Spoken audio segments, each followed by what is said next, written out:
Bismillah ar-Rahman ar-Rahim, wa sallallahu ala sayyidina Muhammad. Alors, on va faire une petite révision du cours 9. Alors, au cours de ce cours-là, on a vu les anticorps. Alors, les anticorps et on a vu un peu les antigènes. Alors, les anticorps, ce sont donc des immunoglobulines, des gamma-globulines, on les nomme IG. Alors, ces immunoglobulines se trouvent dans la fraction gamma des gamma-globulines des sérums. Ces anticorps sont sécrétés par les plasmocytes qui proviennent des lymphocytes B activés qui se différencient en plasmocytes. Ces plasmocytes vont sécréter des anticorps qui vont être solubles dans le sang et la lymphe. Et une partie des anticorps va être fixée sur les lymphocytes B, comme les IgD et les IgR. Alors, il existe 5 sous-classes des immunoglobulines. La plus importante, ce sont donc les immunoglobulines G. Alors, un monomère d'une immunoglobuline G est constitué de 2 chaînes lourdes reliées sur 2 chaînes légères par des ponts disulfures. Alors, c'est sous Y, ça c'est la partie FAB qui comporte le site de fixation des antigènes spécifiques, et ça c'est la fraction FC qui se fixe sur les macrophages pour phagocyter donc l'anticorps antigène. Alors, nous avons donc 5 sous-classes ou bien 5 classes des immunoglobulines ou bien des isotypes. La plus importante, c'est l'immunoglobuline G, qui représente 3/4 des immunoglobulines totales du sang. Alors, cette immunoglobuline G, elle a la particularité de traverser la barrière placentaire et d'aller donc immuniser le bébé. Donc, alors, ces immunoglobulines G leur rôle principal, c'est neutraliser les toxines. Alors, le deuxième type, c'est les immunoglobulines, donc les immunoglobulines A. Alors, cette immunoglobuline A qui s'appelle les immunoglobulines A sériques parce qu'il se trouve dans la partie séreuse, donc dans les muqueuses intestinales, donc de l'appareil respiratoire, etc. Il traverse la barrière, donc il traverse l'épithélium pour aller dans la lumière par exemple, du tube digestif pour neutraliser les antigènes. Les immunoglobulines M, troisième classe, donc sous forme pentamérique, donc 5 monomères. Donc elle est grosse, c'est une grosse protéine qui ne peut pas traverser la barrière placentaire, et son rôle principal, c'est dans l'agglutination. Alors l'agglutination, c'est la fixation, qu'on va voir plus tard, de plusieurs cellules entre elles. Les immunoglobulines D, qui se trouvent sur la surface des lymphocytes B, ils font partie des récepteurs BCR. Les immunoglobulines E, qui ont un rôle dans l'immunité antiparasitaire surtout, mais on le trouve aussi dans le cas des hypersensibilités immédiates, dans le cas des allergies. Alors, ils sont fixés sur des mastocytes, et une fois que l'antigène se fixe dessus, le mastocyte va se dégranuler et va libérer donc de l'histamine. D'accord? Alors, donc, dans l'anticorps, il y a 2 parties. La partie constante, c'est la partie qui est C, donc qui est en bas, qui ne varie pas au sein d'une classe. C'est la partie variable VL et VH qui vont varier selon l'antigène. Donc, c'est là où va se fixer l'antigène. Donc, ça constitue le paratope sur lequel va se fixer l'épitope de l'antigène. La fonction des anticorps, il y a 4 fonctions principales. C'est la fixation du complément, la neutralisation, l'agglutination et la précipitation. Alors, la fixation du complément, on sait que le fragment C3b, aussi le C1q du complément, va se fixer sur la partie terminale donc sur la partie terminale de l'anticorps, ce qui va donc favoriser la phagocytose de l'anticorps antigène et également donc activer bien sûr activer le macrophage pour phagocyter l'antigène. Alors ici nous avons un schéma qui regroupe toutes les fonctions. On a le complexe anticorps antigène. Il va y avoir donc une neutralisation de l'antigène, il se fixe sur l'antigène, par exemple les toxines, il se fixe dessus pour les bloquer, il fixe plusieurs cellules, les globules rouges, donc il fait l'agglutination, donc il va dans ce cas-là neutraliser ces globules rouges. Il se fixe sur des toxines, donc il va les précipiter, c'est la précipitation, et il se fixe sur l'antigène, donc l'anticorps se fixe sur l'antigène, sur lequel va se fixer cette loi du complément, ce qui va activer donc le processus de la formation du complexe d'attaque membranaire, d'où la lyse cellulaire. D'accord. Alors, deuxième chose, c'est la neutralisation. Donc, les toxines sont neutralisées par la fixation des anticorps. L'agglutination, donc, surtout au niveau avec les immunoglobulines M, qui vont fixer donc plusieurs cellules, ce qui va faire une agglutination des cellules. On va voir ça dans un TP.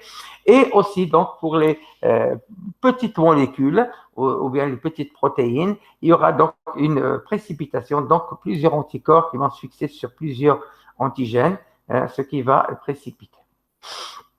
Alors, on a rentré donc dans le deuxième grand chapitre, la réaction immunitaire humorale et à médiation cellulaire. On a donc la réaction immunitaire spécifique. Il y a deux types, la réaction immunitaire humorale qui fait intervenir donc des anticorps. Là, il y aura donc une sélection clonale des lymphocytes B qui vont donc se multiplier, qui vont se former un clone donc d'immunoglobuline B, donc de lymphocytes B, pardon. Alors, c'est les lymphocytes B qui vont se différencier en plasmocytes qui vont sécréter les anticorps jusqu'à 2000 molécules par seconde. Alors, une partie de ces lymphocytes B vont rester dans le corps formant des cellules mémoire qui sont des lymphocytes B qui sont sensibilisés, qui sont prêtes à démarrer la réaction immunitaire spécifique si l'antigène vient une deuxième fois. Donc, c'est ça le schéma. Quand l'antigène vient pour la première fois, il y a une sélection clonale et une prolifération. Donc, il y a plusieurs lymphocytes B qui vont être sécrétés, qui vont être produites. Une partie d'elles vont servir de mémoire et les plasmocytes vont donc fabriquer des anticorps. Si l'antigène vient une deuxième fois, tout de suite, il va se fixer sur des lymphocytes B mémoire qui sont sensibilisés et ça va réactiver encore la multiplication cellulaire. Là, on aura donc plus de plasmocytes, on aura plus de lymphocytes B mémoire et donc ça sera donc la mémoire immunitaire et donc on aura une réponse sans qu'il y ait de retard. Et donc, ici, un schéma qui représente le taux d'anticorps en fonction du temps. Quand l'antigène vient pour la première fois, il y a un temps de latence de 3 à 6 jours. Ensuite, il y a une augmentation des taux d'anticorps qui va diminuer progressivement jusqu'à 28 jours. Alors, si l'antigène vient une deuxième fois, là, il y a une montée tout de suite sans temps de latence qui va être rapide. Pourquoi? Parce qu'on a des lymphocytes de mémoire qui vont être activés tout de suite. Ensuite, donc, le taux va être plus important que la réaction primaire et la décroissance de la courbe va être très lente selon l'antigène. Alors, maintenant, on va voir donc la réaction immunitaire à médiation cellulaire. C'est quoi la réaction immunitaire à médiation cellulaire? Donc, les anticorps fournissent seulement une immunité partielle parce qu'ils vont donc juste marquer ou bien neutraliser les antigènes et aussi activer d'autres cellules pour détruire l'antigène. Alors, mais il s'avère plutôt désarmé devant les micro-organismes infectieux comme les bacilles de la tuberculose. Alors, on sait que les bacilles de la tuberculose, ce sont donc des bactéries, mais qui ne sont pas comme les autres. Elles ont tendance à rentrer dans la cellule et de se multiplier dans la cellule. Donc, dans la cellule et de se multiplier. Et dans le cas de grosses cellules aussi, on a les grosses cellules infectées par le virus. L'immunité humorale ne peut pas les détruire, ou bien les cellules cancéreuses, ou bien les cellules de greffons, ou bien des tissus greffés, sont de grosses cellules.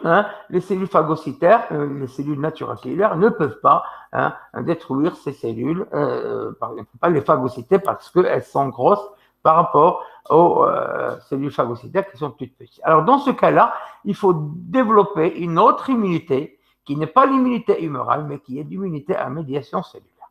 Alors, dans cette immunité à médiation cellulaire, comme l'immunité humorale, elle fait intervenir des lymphocytes T4.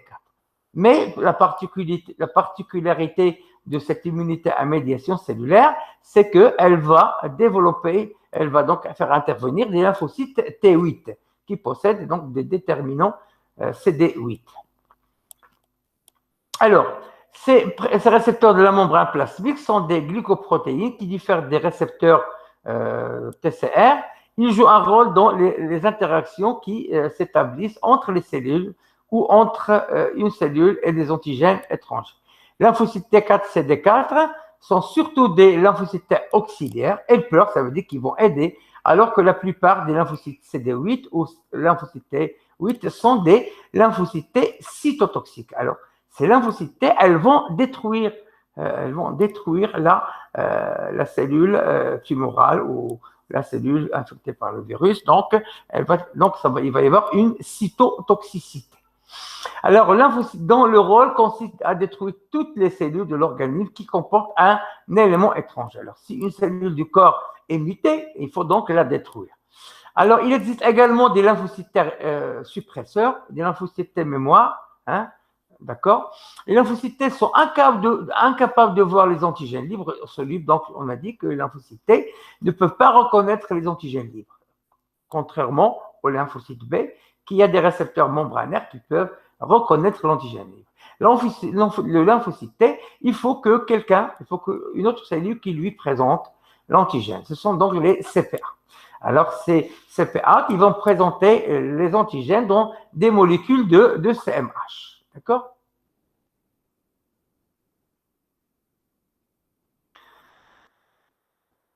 D'accord? Alors, de plus, la présentation des antigènes doit se faire dans des circonstances précises. Hein. Donc, chaque antigène va être présenté à sa manière.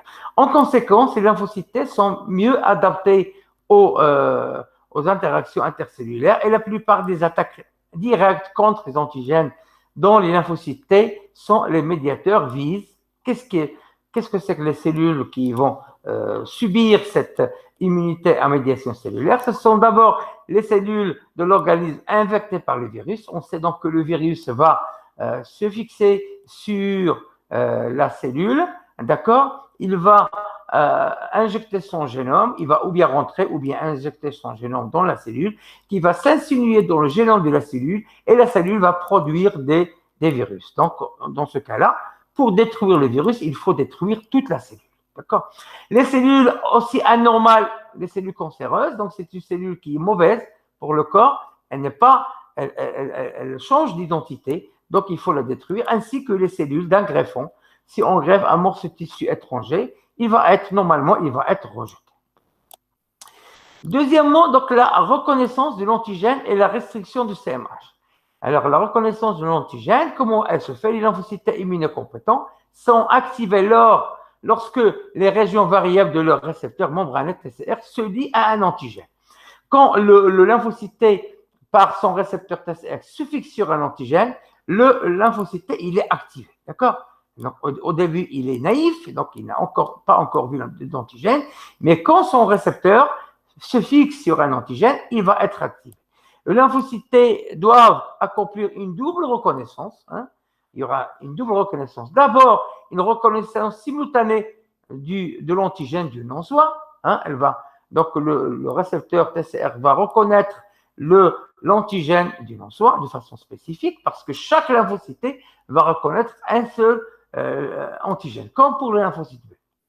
Deuxième chose, et du soi, et aussi, il doit reconnaître une CMH du soi. Hein, d'accord? On a vu ça dans la sélection négative et dans la sélection positive. Il doit reconnaître le CMH du soi. Bien sûr, c'est la cellule du soi qui va présenter, par le CMH du soi, qui va présenter un antigène qui est étranger. D'accord? Donc, c'est ça. Donc, il y a une double reconnaissance. La reconnaissance de l'antigène de façon spécifique et la reconnaissance du CMH de soi. Alors, on aura donc deux types, comme on a vu avant, deux types de CMH. Le CMH de classe 1 qui est présent sur toutes les cellules nucléaires du corps et aussi sur les cellules dendritiques. Et elles sont toujours reconnues par les lymphocytes T8 hein, également. hein, c'est CMH de classe 1, sont reconnus également par le lymphocyte T8. Et aussi, on a les CMH de classe 2 qui apparaissent aussi sur le lymphocyte B et sur les CPA.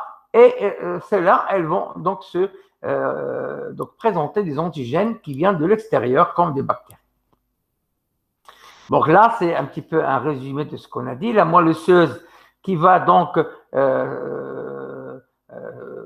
synthétiser des CD4. Donc des CD4, ils vont subir la maturation pour donner des CD4 et des CD8, des lymphocytes T, qui vont donner des lymphocytes T CD4 et des lymphocytes T CD8 dans le thymus. La maturation, elle se fait dans le thymus.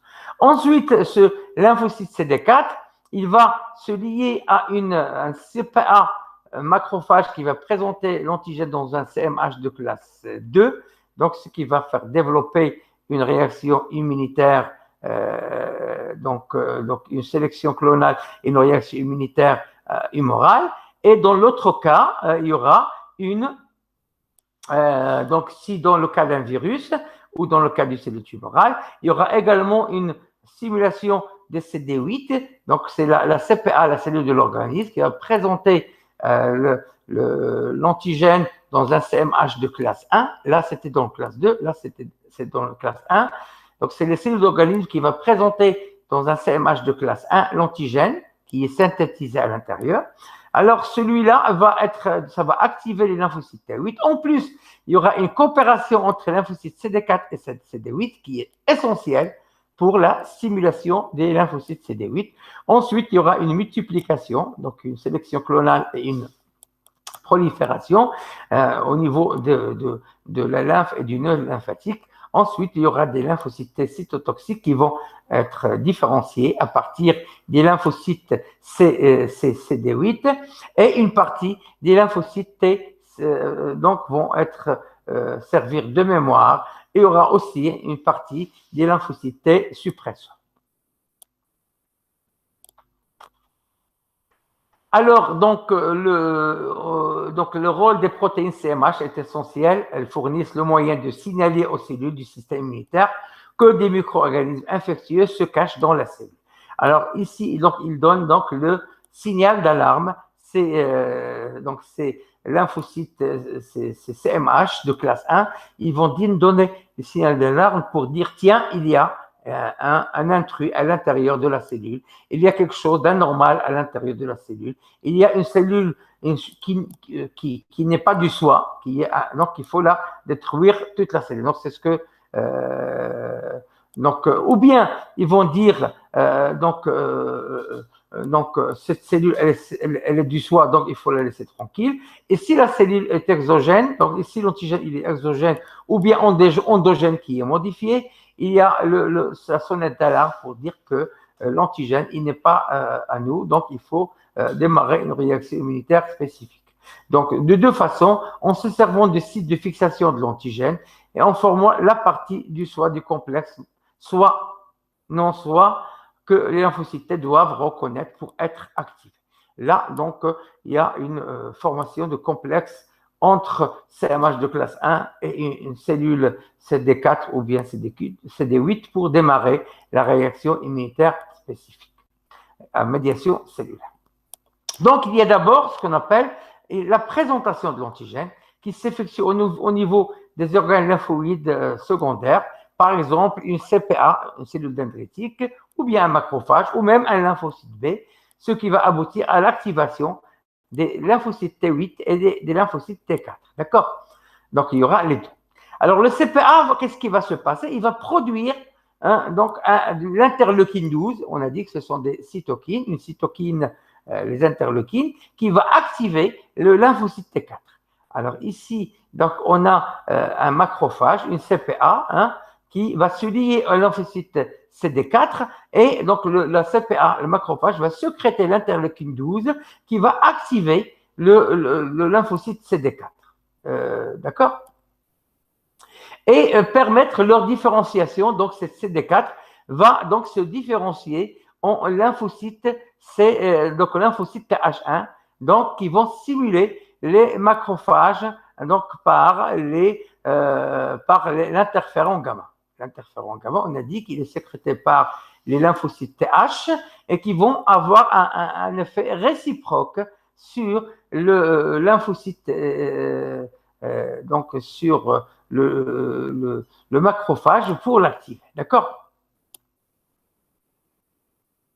Alors, cette action se fait au niveau du ganglion lymphatique. La même chose aussi, la CPA qui va se fixer sur le lymphocyte CD8, qui va l'activer et également va produire une multiplication des lymphocytes T8 comme les lymphocytes T4. Alors, donc on a donc les CPA qui vont sécréter l'interleukine 12, qui vont donc activer le lymphocyte T, qui va devenir lymphocyte TH1. Hein. Alors, c'est lui qui va démarrer la réaction immunitaire à médiation cellulaire. Alors, donc le lymphocyte TH1 va sécréter l'interféron qui va activer le macrophage. Et le macrophage, une fois activé, il va donc augmenter sa capacité phagocytaire, donc du microbe ou bien de la cellule infectée. D'accord? Alors, donc, qu'est-ce qui va se passer? Alors, ici, nous avons donc une CPA qui va donc sécréter l'interleukine 12. Alors, vous avez d'abord le microbe qui va se fixer sur un récepteur. Hein. Alors, ce récepteur donc, qui va donc se fixer sur lymphocyte lymphocyte T8. Alors, il va sécréter donc l'interféron gamma. La même chose aussi pour le naturel qui va également sécréter l'interféron gamma pour activer le récepteur du lymphocyte T. Hein, d'accord, le récepteur, pardon, du macrophage. Et également, il y aura lymphocyte T4 qui va se fixer par ce sont donc les protéines de fixation au niveau de la cellule T4 et au niveau de la CPA, donc la CD40 qui va se fixer sur la CD40L de façon spécifique. Donc, ce sont des molécules membranaires qui vont donc permettre l'adhésion et aussi l'activation des cellules. Alors, ces trois fixations vont permettre la synthèse de l'interleukine 12 et c'est cette interleukine 12 qui va donc activer le lymphocyte T, etc. D'accord? Donc, nous avons donc la présentation donc, de l'antigène par le CPA au lymphocyte T et activation, il y aura donc une activation, hein, activation du macrophage pour, donc ici, activation du macrophage pour détruire le microbe. Alors, l'activation des lymphocytes T, nous avons trois cas d'activation. Hein. Ce sont donc trois cas de ce qu'on appelle des co-stimulations. D'accord? Alors, premier cas, c'est la co-stimulation assurée par la B7 du CPA. Alors, le CPA, ici, hein, il présente, une fois qu'il a pris l'antigène, qu'il a dégradé, etc., il possède des récepteurs B7. Ce sont des molécules de co-stimulation, ce B7 qui va se fixer sur la CD28 du lymphocyte T cytotoxique. Hein? Donc, ce sont des molécules de co-stimulation. Ce qui va aboutir à la différenciation de ce lymphocyte T en lymphocyte T cytotoxique. Hein? Il va donc se transformer en lymphocyte T8, qui n'est pas encore cytotoxique, en lymphocyte T cytotoxique. Donc, ça, c'est le premier cas. Le deuxième cas de co-stimulation est assuré par les cytokines, donc produites par les lymphocytes T4. Alors, le lymphocyte T4 va se fixer sur la cellule CPA, hein, d'accord? Et également, la CPA va se fixer sur un lymphocyte T8, d'accord? Alors, qu'est-ce qui va se passer? La coopération entre CPA et lymphocyte TH2, ça c'est un lymphocyte TH2, va sécréter des cytokines, l'interleukine 2, ici. Donc, il y a la synthèse de l'interleukine 2 qui va donc activer, hein, donc ils vont donc agir sur le lymphocyte T8. Ça, c'est un lymphocyte T8 qui va donc s'activer, se différencier pour donner un lymphocyte T cytotoxique. D'accord? Donc, c'est le deuxième cas, c'est que c'est ce lymphocyte T4 qui va s'activer, qui va libérer l'interleukine 2 et qui va activer, qui va permettre l'activation et la différenciation de lymphocyte T8 qui va se transformer en lymphocyte T cytotoxique. Ça, cette partie, on va la voir dans le TD2 en détail. D'accord? Le troisième cas de co-stimulation, donc par les CPA qui fixe l'antigène, qui est conditionné par le lymphocyte T4. Alors, où la coopération entre lymphocyte T4 et CPA par la co-stimulation CD40 et CD40L. Ici, vous avez la CPA et le lymphocyte T4 qui vont se fixer sur CD40, CD40L par les molécules de co-stimulation. Donc, qui va activer la coopération entre la CPA et le lymphocyte T8. D'accord? Donc, c'est cette coopération-là entre CPA qui fixe l'antigène et le lymphocyte T4 qui va activer la coopération, donc qui va activer la coopération entre la CPA et le lymphocyte T8 et produire des cytokines qui vont donc permettre la différenciation du lymphocyte T8 en lymphocyte T cytotoxique. Donc là, c'est la coopération entre T4 et CPA qui va activer la coopération entre T8 et CPA, ce qui va permettre la différenciation du lymphocyte T8 en lymphocyte T cytotoxique. Donc ensuite, quand on a ce genre l'un de ces trois types de coopération ou les trois en même temps ou deux en même temps, il va y avoir une prolifération clonale et une différenciation des lymphocytes. Donc il y a une multiplication des lymphocytes 4 et des lymphocytes T8 sous l'influence de l'interleukine 2. C'est celui qui va permettre la multiplication et la différenciation des lymphocytes T8. Il y aura donc prolifération au niveau des organes lymphoïdes secondaires, ce qui conduit à un clone de cellules identiques. Là, vous avez CPA qui va activer lymphocyte T4, qui va activer lymphocyte T8. Ensuite, il y aura donc cette activation qui va permettre la synthèse de l'interleukine 2. Cette interleukine 2 qui va permettre la multiplication cellulaire et la différenciation cellulaire des lymphocytes. Ça se passe dans les organes lymphoïdes secondaires. Ensuite, il y aura une migration des lymphocytes T8, lymphocytes T cytotoxiques, des organes lymphoïdes secondaires vers le lieu de l'antigène. Donc là, on a fabriqué la cellule qui est mortelle, qui est cytotoxique, lymphocyte T cytotoxique. Elle va donc se déplacer donc, des organes lymphoïdes secondaires, des ganglions par exemple, ou bien de la rate, et qui vont donc se déplacer vers là où il y a l'antigène, là où il y a donc les cellules cancéreuses, ou bien les cellules infectées par les virus, ou bien les cellules des greffons.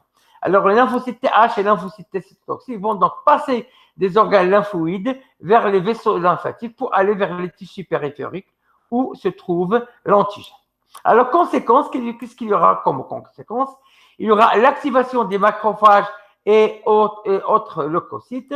Donc, la liaison lymphocyte TH1-CPA, macrophage, va activer la destruction du microbe ingéré et la production des cytokines TNF, l'interleukine 1, l'interleukine 12 et des chémokines, des chémokines qui vont donc attirer les cellules phagocytaires vers l'endroit qui est infecté, ainsi que l'expression des gènes CMH de classe 1 et des co-stimulations B7 pour encore activer la cellule, le lymphocyte. Donc là, nous avons donc le macrophage qui donc, présente l'antigène au lymphocyte T4, liaison CD4, CD40L, CD40. Donc, ce sont des molécules de co-stimulation qui vont donc permettre la synthèse de l'interféron gamma. Cet interféron gamma qui va donc activer le macrophage qui va devenir ou bien une cellule sécrétrice de cytokines qui vont donc permettre la destruction de l'antigène et aussi la sécrétion ou bien la synthèse de CMH de classe 1 et des molécules de co-stimulation B7, donc pour augmenter la probabilité de reconnaître l'antigène. Ensuite, qu'est-ce qui va se passer? Il y aura donc la destruction de la cellule cible par le lymphocyte T cytotoxique.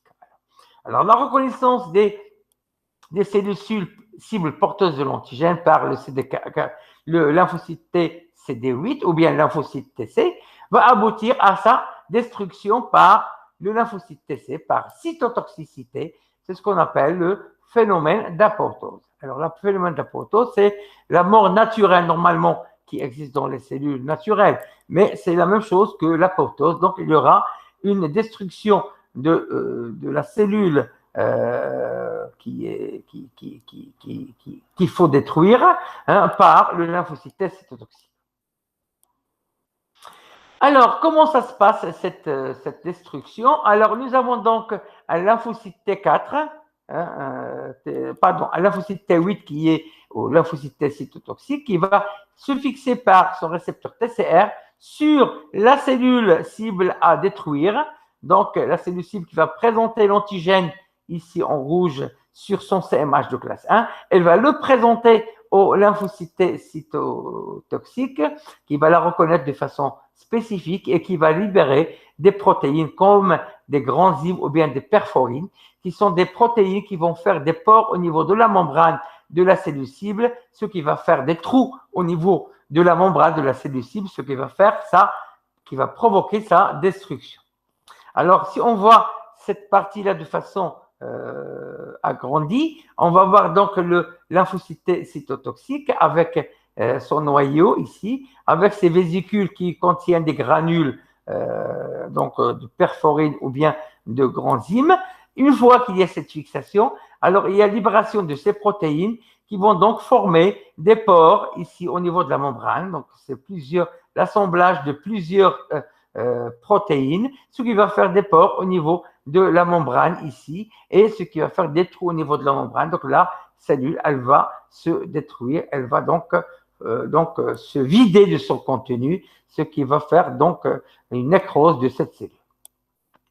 Alors, le lymphocyte T va se fixer sur la cellule cible et le contenu des granzymes vont être libérés par exocytose pour polymériser et former donc des pores qui vont permettre de vider la cellule cible de son contenu et sa mort par nécrose ou bien par apoptose.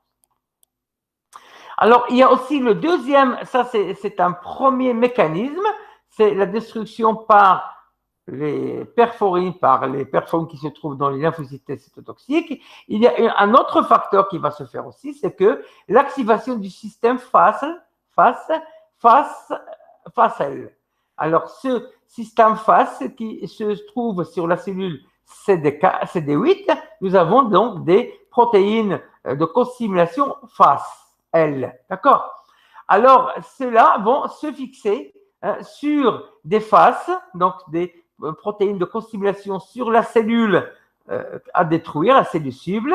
Donc, il y aura fixation de FASL sur son récepteur FAS, ce qui va encore favoriser, activer l'apoptose et la mort programmée. Donc, là, c'est le deuxième mécanisme qui va se faire en plus du premier mécanisme qu'on a vu avant par libération de granzymes et de protéines qui vont faire des pores au niveau de la membrane. Donc, ça, c'est le deuxième mécanisme qui se fait en plus. Le troisième mécanisme, c'est l'activation du système TNF récepteur. Alors, on sait que le TNF, ce sont donc des cytokines qui vont membranaires. On a fixation du TNF membranaire sur des lymphocytes T, sur son récepteur TNFR1.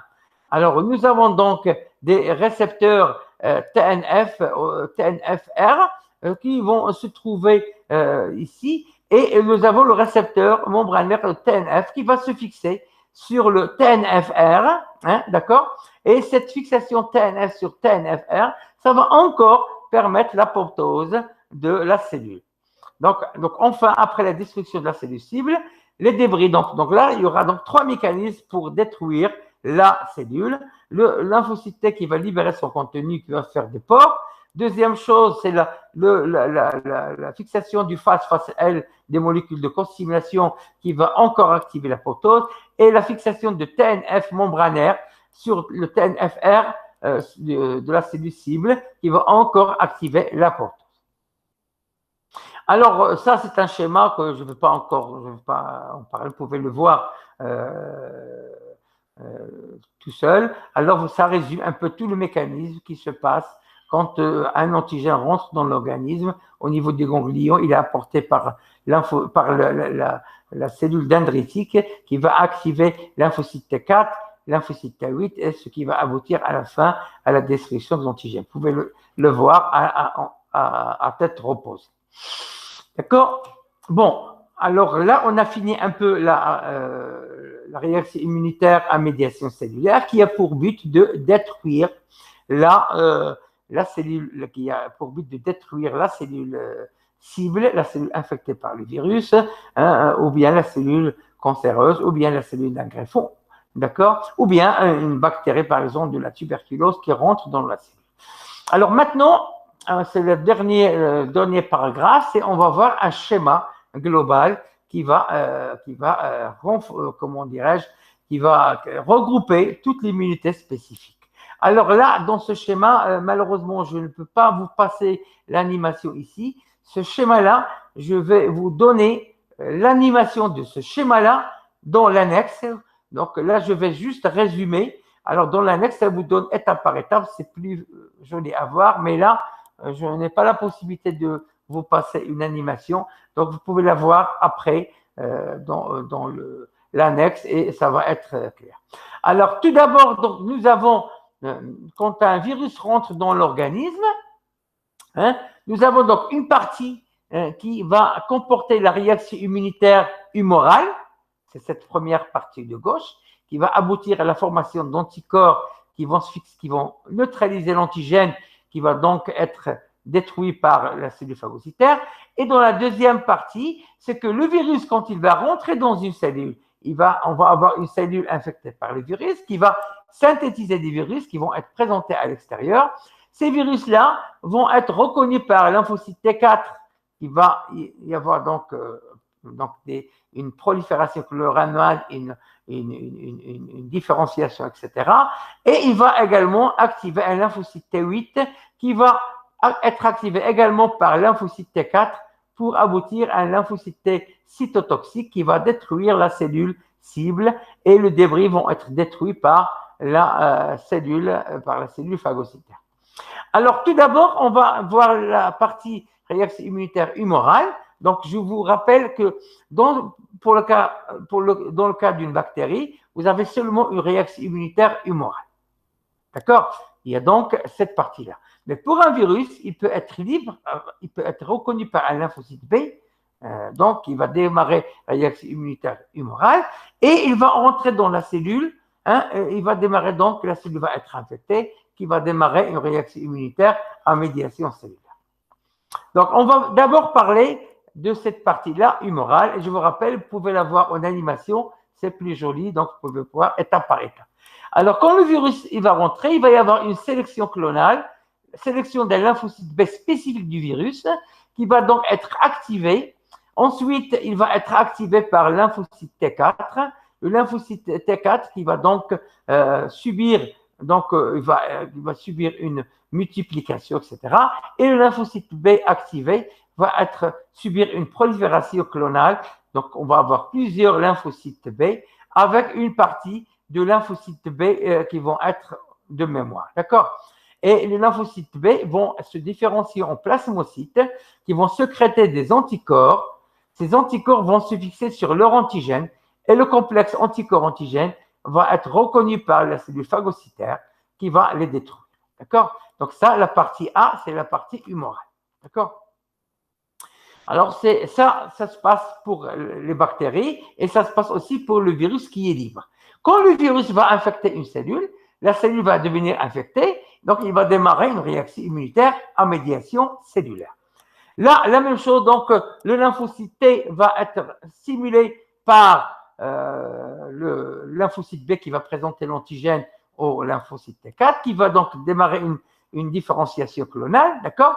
Et en même temps, il va être stimulé par une cellule infectée qui va encore le stimuler pour dire que, tiens, il y a une réaction immunitaire humorale. Donc, il va se différencier en lymphocyte TH1, d'accord, qui va donner donc des lymphocytes T4, puis des lymphocytes T actifs.